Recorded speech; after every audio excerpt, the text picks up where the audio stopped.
So first we're talking about two parallel lines and a transversal. Now, what's special about these angles?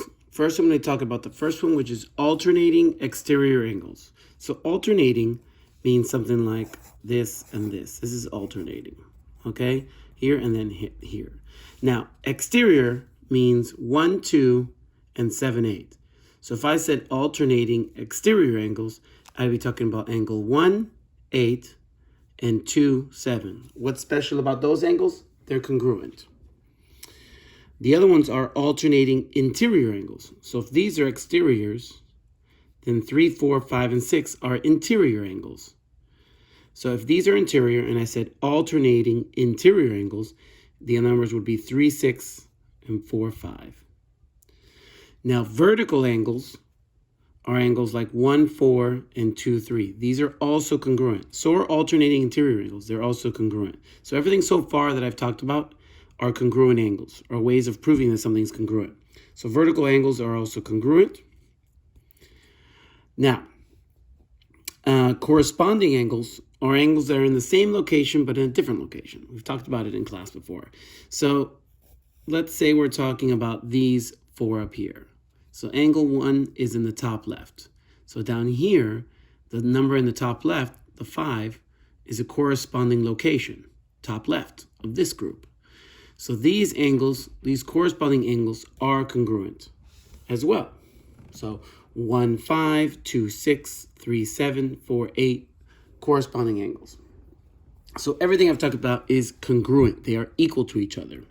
So if any of these, like if this one was 100 degrees, that would also mean that this is 100 degrees. Now these next two are supplementary, meaning they add up to 180. So same side interior angles. So same side interior angles means these two and these two. So same side interior angles. So 3, 5 are supplementary, and so are 4, 6. Adjacent angles in this situation are also supplementary.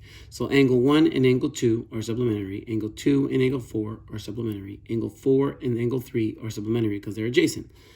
5 and 6 are supplementary. 6 and 8 are supplementary. 8 and 7 are supplementary. Okay? The other things that are supplementary are same side interior angles. And through that, you should be able to prove if something is equal to each other or not. If I asked you, how is angle 4 congruent to angle 8, you could say corresponding angles. If I said, how do I know 2 is the same as 5, you could say, well, 2 and 3 are vertical angles, and 2 and 3 and 5 are supplementary, which means 5 and 2 are not congruent, they are supplementary. All right, so let's go to the next one, which is creating a perpendicular bisector and an angle bisector. So a perpendicular bisector, so you'd have a compass, and you'd put the sharp point here, and then you'd make a curve like this using the compass.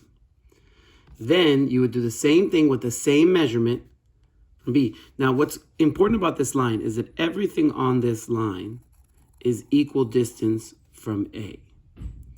So then if you do the same thing from B, everything is equal distance on this curve as well from B, which means this point right here is actually equal distance from A and from B, which you'd call the middle. The same thing is happening for this point here. It's also in the middle. So if I were to get a straight edge and connect these two, anything on this line is actually equal distance from A and B, meaning that this point right here is the middle of the segment. It's a perpendicular bisector. Now, for an angle bisector, first thing you would do was put the sharp point right here and create a rotation like this. So creating this arc, again, everything from here is equal distance from the point A, meaning this is equal distance to that. So these distances are equal. Why is that important? Because now what I'm going to do is find the middle over here. If I find the middle over here and I connect this middle with that middle, then when I connect them, I'll be cutting this angle in half. So what I do is put the sharp point there, make one of these, put the sharp point there, make one of these, creating a point where all of them are equal distance. This point from here and this point from there. And if I connect them, then I'll be creating an angle bisector. Last page here. Weighted averages. Now, from the other problems we've done, they've been pretty simple to do. The ones with the testings and the ones where I tell you what that B weighs more than A. This question here has thrown everybody a little off, so it's the one I'm going to mainly focus on. Now, if I wanted to find 3/7 of the way, so this is half, right? This is half. 3/7 is actually much closer to the A. Okay, so it'd be somewhere around here. Can't exactly tell you where it is, this moment. But it's going to be closer to the A, meaning the A weighs more. So if you have 3/7, the other piece would have to be 4/7. Why? Because there's going to be a 3/7 piece and there's going to be a 4/7 piece. That's what makes, if you add these together, they make 7 out of 7, a whole entire piece. So seeing as I know these pieces are going to be cut into 4/7 and 3/7, I know that because this is closer to A, I know that A weighs more. So out of these two options, I know that A is going to weigh 4 and B is going to weigh 3. And the total amount of units is 7. That means, so we'll look over here. All right, so the formula we have for this one is 4A plus 3B divided by 7. So first we're going to use the x's for A and the x's for B to fill in this formula. So one of them is going to be 4 times 2 plus 3 times 6. Where did I get the 2 and the 6? I got it from, actually, let me move it over a little bit. Where did I get the 3 and the 6? The 2 and the 6, I got them from here and here. 2 and the 6. 2 and the 6. So I divide that by 7. So I'm going to get 8 plus 18. That leaves me with 26. So 26 divided by 7. That'll give us 3 and 5/7.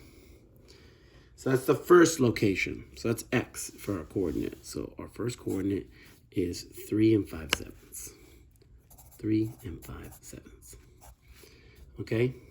Now I have to find the middle of the other ones, which means I'm going to go this way. So now we're going to use the y and the y. So it's still going to be 4 times -4 plus 3 times 2. That's going to leave me with -16 plus 6 divided by 7. So that's going to be -10 divided by 7. Those will be -1 and 3/7. So -1 and 3/7. Where is this exact location? Let's call it point C. Okay? This exact location is 3/5 dash -1 3/7. And that location is placed right here. So when you find out where it's going to be, so if it's 2/7 or 5/7, whichever the center is going to be closest to, okay, because this is 2/7 away from A. If I said 5/7, it would have ended up way closer to the B.